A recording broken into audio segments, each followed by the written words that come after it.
students, I am Rudra Goswami welcoming you to your YouTube channel Maths Magic।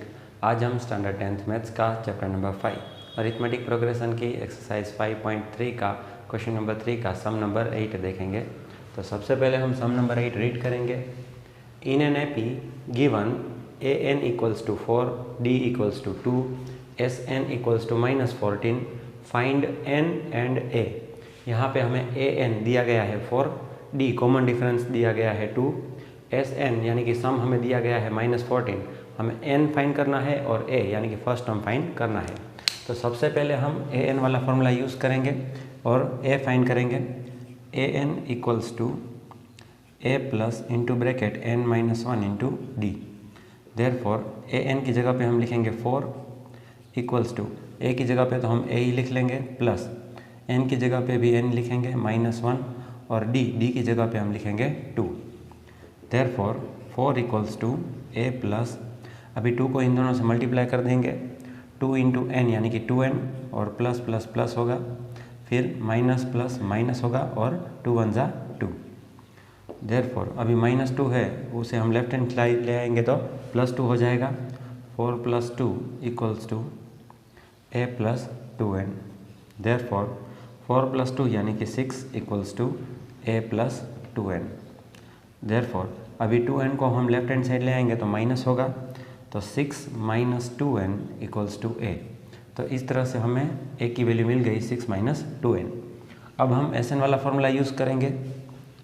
S N equals to n/2 into bracket 2a plus into bracket n -1 into d bracket over. यहाँ पे हम S N की जगह पे लिखेंगे -14 equals to N की जगह पे तो हम एन ही लिखेंगे क्योंकि वो तो हमें फाइंड करना है, इंटू ब्रैकेट 2 ए की जगह पे हम लिखेंगे 6 - 2n, 6 - 2n bracket over plus n -1 into d की जगह पे हम लिखेंगे 2 ब्रैकेट ओवर।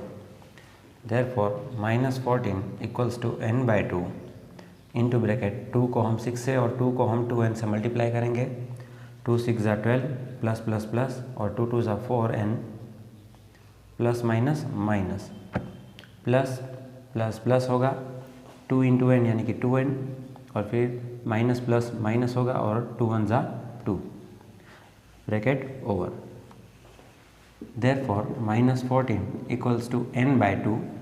अभी ये देखो 12 और 2 का सब्ट्रैक्शन हो जाएगा तो 12 में से 2 सब्ट्रैक्ट करेंगे तो 10 आंसर आएगा, तो हम ब्रैकेट में लिखेंगे 10 और ऐसे ही 4n और 2n इन दोनों को माइनस प्लस माइनस यानी कि सब्ट्रैक्शन कर देंगे तो 4n में से 2n निकलेगा तो 2n बचेगा। बड़ा डिजिट 4n है उसके आगे माइनस है तो यहाँ पे माइनस रहेगा bracket over. Therefore -14 equals to n/2। यहाँ पे 2 कॉमन निकलेगा तो 2 को हम कॉमन निकालेंगे, अंदर बचा 2 5 = 10, 2 के टेबल में 10 कब आएगा, 2 5 = 10 माइनस 2 कॉमन निकल गया तो सिर्फ n बचा, यहाँ पे 2 2 cut. Therefore -14 equals to n into bracket 5 - n। Therefore -14 equals to, अभी n को हम इन दोनों से मल्टीप्लाई कर देंगे, n इंटू 5 यानी कि 5n प्लस प्लस प्लस फिर n इंटू n यानी कि n² तो -n² प्लस माइनस माइनस होगा इसलिए यहाँ पे मैंने माइनस लिखा। देयरफॉर अभी हम क्या करेंगे, इन सभी टर्म को हम लेफ्ट हैंड साइड ले आएंगे तो -n² है लेफ्ट हैंड साइड आएगा तो +n² तो n², फिर 5n प्लस में है लेफ्ट हैंड साइड आएगा तो -5n और 14 तो यहाँ पे ही था तो -14 ऐसे ही लिख लेंगे इक्वल्स टू 0। अभी यहाँ पे हमें क्वाड्रेटिक इक्वेशन मिली तो क्वाड्रेटिक इक्वेशन में से हम सबसे पहले फैक्टर्स निकालेंगे और n की वैल्यू फाइंड करेंगे। फैक्टर्स निकालने के लिए हम सबसे पहले जो मिडल टर्म है उसे स्प्लिट करेंगे।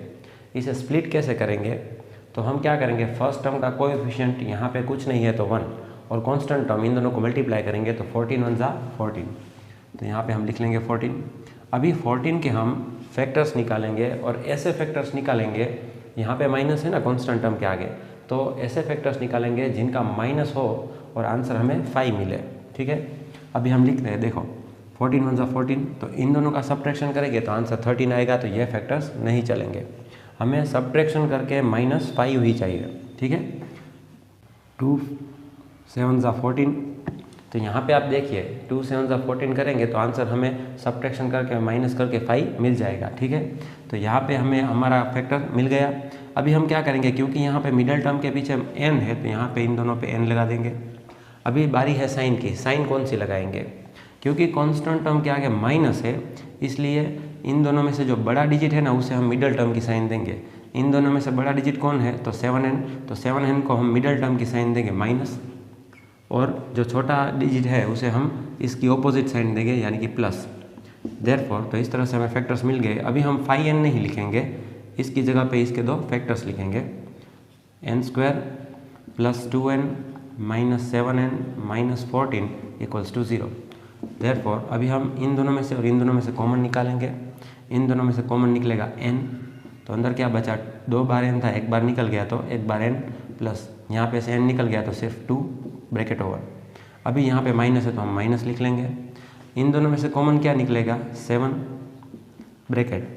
अभी क्योंकि यहाँ पे हमने माइनस कॉमन निकाला है तो अंदर की जो साइन है वो सभी चेंज हो जाएगी। 7 कॉमन निकल गया है तो अभी सिर्फ n बचेगा, -n था इसके बदले अब +n, फिर माइनस है तो प्लस हो जाएगा।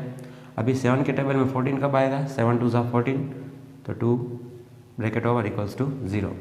देयरफॉर अभी इन दोनों में से और इन दोनों में से कॉमन क्या निकलेगा, n + 2, तो n + 2 कॉमन निकल गया तो अंदर क्या बचा, n - 7 = 0। अभी इन दोनों को हम 0 दे देंगे, n + 2 = 0 एंड n - 7 = 0।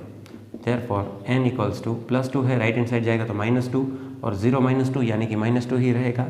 ऐसे ही यहाँ पे n = -7 है, राइट हैंड साइड जाएगा तो +7 और 0 + 7 यानी कि 7। यहाँ पे हमें n की 2 वैल्यू मिली, एक मिली -2 और एक मिली 7। क्योंकि n हमेशा पॉजिटिव इंटीजर ही होता है, यानी कि n की जो ये वैल्यू है -2 वो नहीं लेंगे हम, n की कौन सी वैल्यू रहेगी, 7। तो हम लिख लेंगे as n is always positive integer, so n = 7। ठीक है, क्योंकि n की वैल्यू हमेशा पॉजिटिव इंटीजर होगी, सो n = क्या होगा, 7 होगा। अभी हम n = 7 वो तो हमें मिल गया, अभी वो हम इक्वेशन 1 में पुट करेंगे तो हमें a की वैल्यू भी मिल जाएगी। सब्स्टिट्यूटिंग n = 7 इन इक्वेशन 1, तो सबसे पहले हम इक्वेशन 1 लिखेंगे, a = 6 - 2n, a = 6 - 2n = 6 - 2 और n की जगह पे हम लिखेंगे 7 = 6 - 2 7 = 14 = 14 में से 6 सब्ट्रैक्ट करेंगे तो 8 बचेगा, बड़ा डिजिट 14 है, उसके आगे माइनस है तो -8, और इस तरह से हमें a की वैल्यू मिल गई -8 और n की वैल्यू मिली 7। तो यहाँ पे हमारा जो सम है वो कंप्लीट होता है। नेक्स्ट सम हम नेक्स्ट वीडियो में देखेंगे।